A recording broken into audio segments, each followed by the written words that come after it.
Bismillahirrahmanirrahim. Assalamualaikum warahmatullahi wabarakatuh.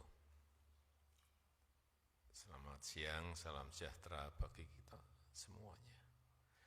Bapak, Ibu, dan saudara-saudara sebangsa dan setanah air, pemerintah terus berkomitmen untuk mewujudkan kedaulatan sumber daya alam dan meningkatkan nilai tambah di dalam negeri, terutama dalam rangka pembukaan lapangan kerja yang sebanyak-banyaknya dan peningkatan penerimaan devisa serta pertumbuhan ekonomi yang lebih merata. Oleh karena itu, pemerintah terus berusaha untuk meningkatkan industri pengolahan sumber daya alam di dalam negeri. Ekspor bahan mentah akan terus dikurangi, hilirisasi industri berbasis sumber daya alam di dalam negeri akan terus ditingkatkan. Pada 1 Januari 2020 kita telah memulai pelarangan ekspor biji nikel. Hasilnya, nilai ekspor nikel semula hanya 17 triliun rupiah atau 1,1 miliar US dollar di akhir tahun 2014, melonjak meningkat menjadi 326 triliun rupiah atau 20,9 miliar US dollar pada tahun 2021 atau meningkat 19 kali lipat.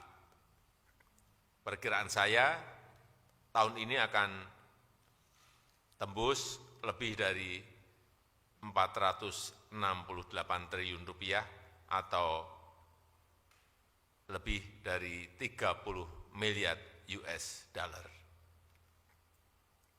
Ini baru satu komoditi saja.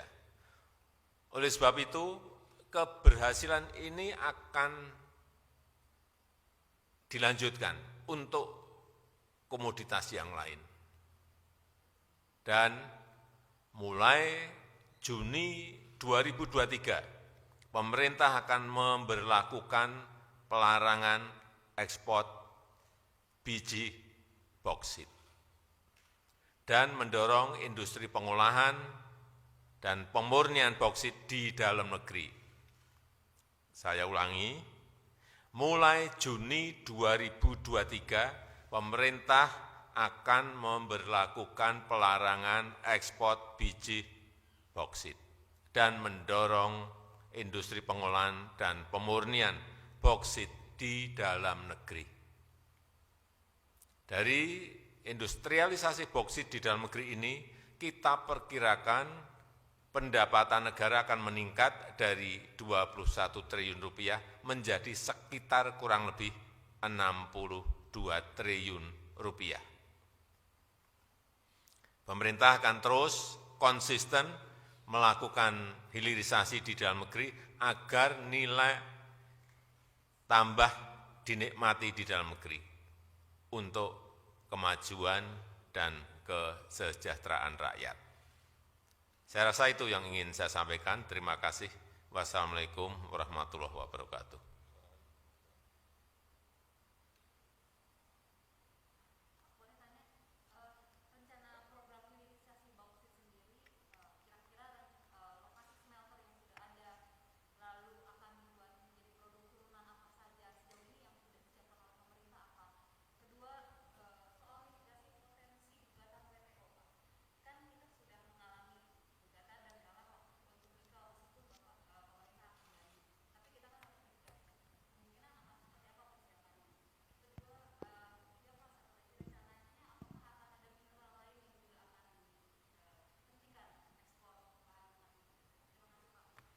Ini biar Pak Menko Ekonomi yang menjawab, gantian.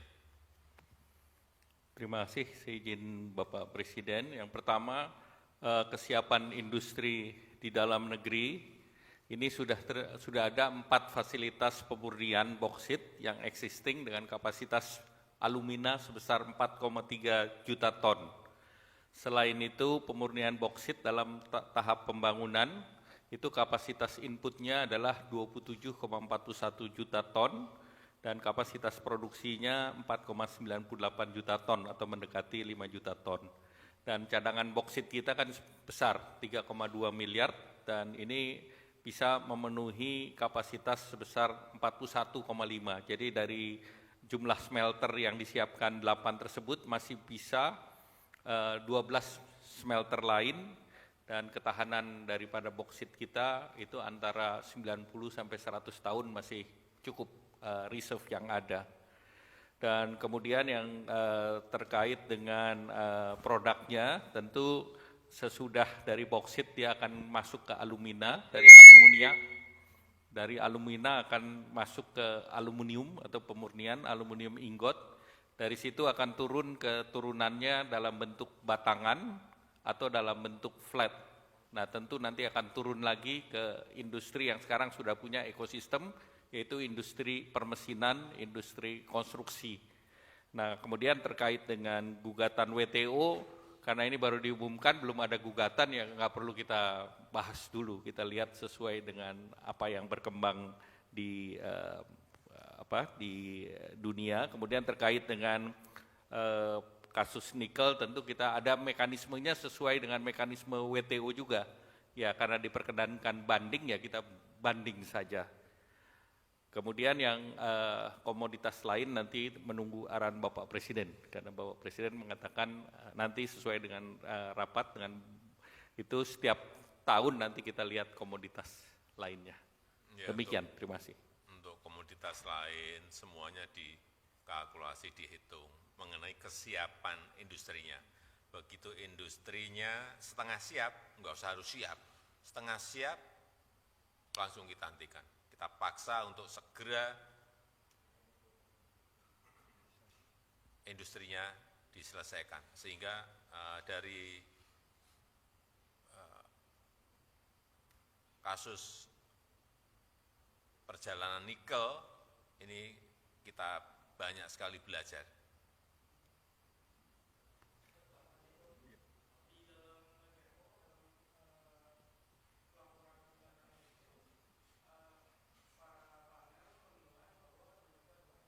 Indonesia telah menyalahi GAT 94 pasal 11 dan pasal 10. Itu di situ dituliskan bahwa nikel bukan barang esensial seperti barang pangan lainnya atau barang pangan esensial, maka tidak boleh ada larangan ekspor. Kalau menurut Pak Jokowi sendiri, itu pandangan WTO tepat atau gimana, Pak? Makasih. Ini kan kita sedang berproses, makanya mungkin pandangan kita akan dimasukkan di dalam dokumen banding. Karena kita sedang berproses dengan EU, tentu kita punya posisi sendiri. Tentu posisi ini akan dibahas di dalam majelis yang banding nanti. Jadi tentu kita akan bahas di sana. Demikian, terima kasih. Kita ini ya, saya tambahkan, jadi kita ini bukan tertutup. Kita akan mempersilahkan, kita ini terbuka, mempersilahkan siapapun dari negara manapun, perusahaan di dalam negeri maupun dari luar, untuk ikut bersama-sama membangun industrinya di Indonesia yang berkaitan dengan nikel, yang berkaitan dengan boksit, yang berkaitan dengan tembaga, yang berkaitan dengan timah. Kita ini terbuka. Mau kerjasama dengan BUMN silahkan, mau bekerja sama dengan swasta silahkan, mendirikan sendiri silahkan. Tapi kita ingin yang namanya pajak itu ada di dalam negeri. Yang namanya PNBP itu ada di dalam negeri. Kalau kita ikut join, yang namanya dividen itu ada di dalam negeri.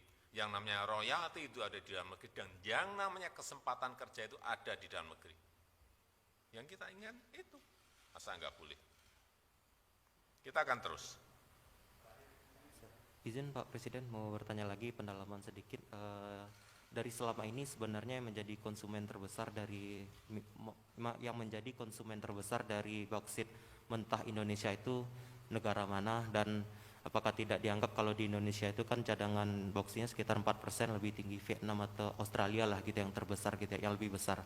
Apakah tidak dianggap itu akan memberikan keuntungan selama proses pelarangan ini terhadap negara tetangga? Itu yang pertama. Yang kedua, ketika larangan ekspor barangkali ada penurunan terhadap pajak atau devisa atas larangan tersebut, apakah sudah ketahuan nilainya berapa dan seperti apa nilai yang kerugian yang dihasilkan? Dan yang ketiga, untuk detail sedikit Pak, apakah ada kadar tertentu terkait bauksit ini yang dilarang atau semua bentuk mentah bauksit? Terima kasih. Jadi pelarangan seluruhnya bauksit mentah termasuk yang dicuci. Selama ini kan bauksit bisa dicuci kemudian diekspor. Nah sekarang yang dicuci pun tidak boleh, harus diproses di Indonesia dan itu mulai Juni tahun 2023. Nah saat sekarang jumlah daripada import aluminium oleh Indonesia itu 2 miliar dolar. Jadi tentu dengan adanya pabrik nanti berproses di Indonesia, 2 miliar dolar ini menjadi penghematan devisa. Dan tadi pertanyaan ada negara lain kan sumbernya masih ada negara lain juga yang bisa mensuplai terhadap bauksit, termasuk di Australia. Jadi tentu tidak mengganggu supply chain dari mereka. Karena selama ini ya memang kita ke berbagai negara termasuk Cina dan Australia. Tapi jumlahnya relatif tidak signifikan. Ekspor dalam bentuk pencucian itu antara 500 sampai 600 juta dolar. Jadi itu yang dikompensasi nanti dengan investasi dan juga tadi penghematan devisa yang minimal 2 miliar dolar dan tadi ekspor yang diperkirakan juga bisa mencapai nilai yang cukup signifikan sekitar 62 triliun. Biasanya awal-awal memang terjadi penurunan ekspor. Biasanya. Tapi begitu nanti tahun kedua, ketiga, keempat itu mulai kelihatan melompatannya. Ini pengaman kita di nikel seperti itu. Jadi jangan ragu-ragu, saya sampaikan pada para menteri, jangan bimbang mengenai policy ini. Jadi kita harus yakin.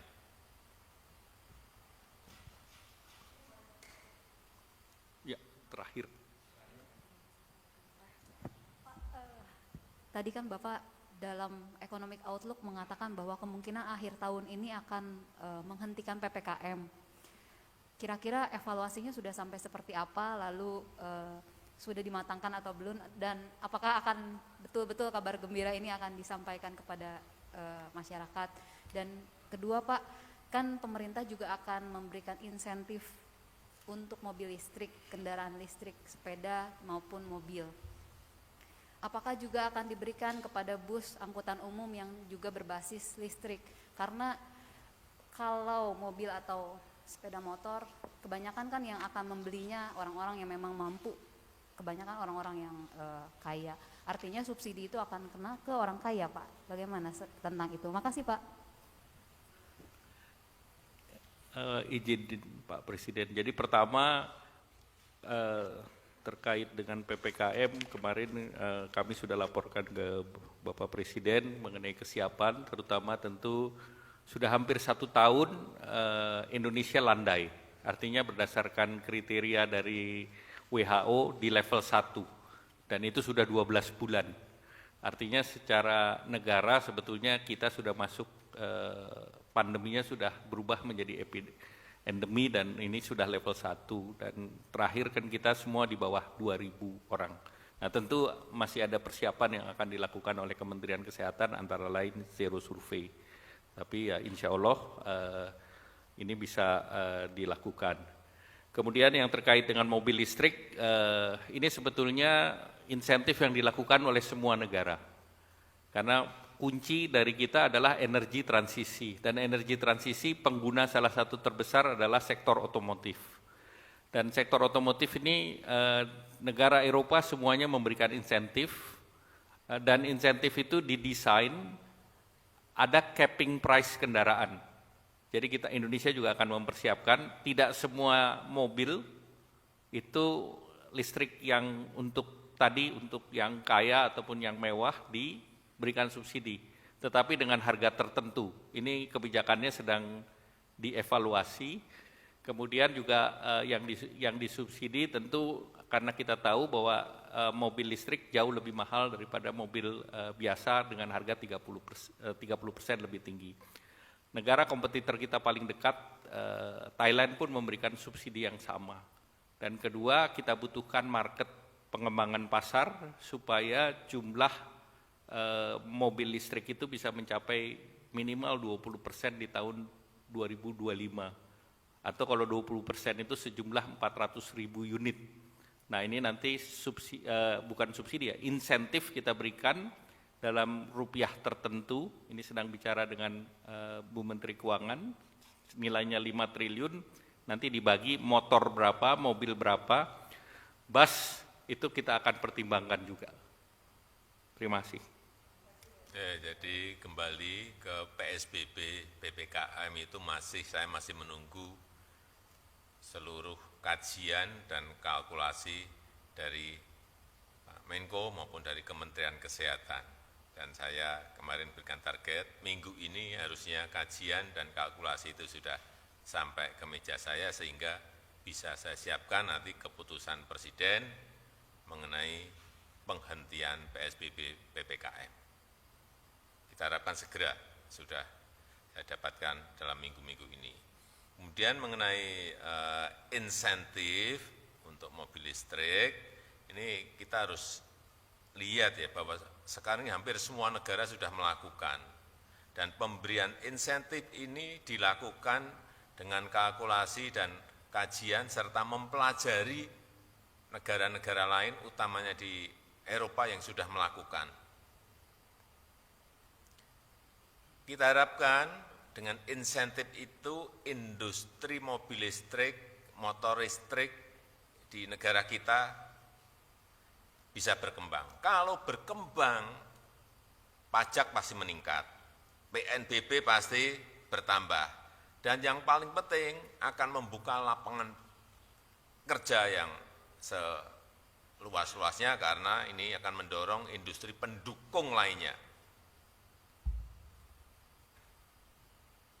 Dan insentif untuk angkutan umum selama produksinya di dalam negeri tentunya hitungannya berbeda. Nanti kalau sudah hitung-hitungannya final, keputusan ini final betul, baru akan kita sampaikan. Ya, saya rasa itu.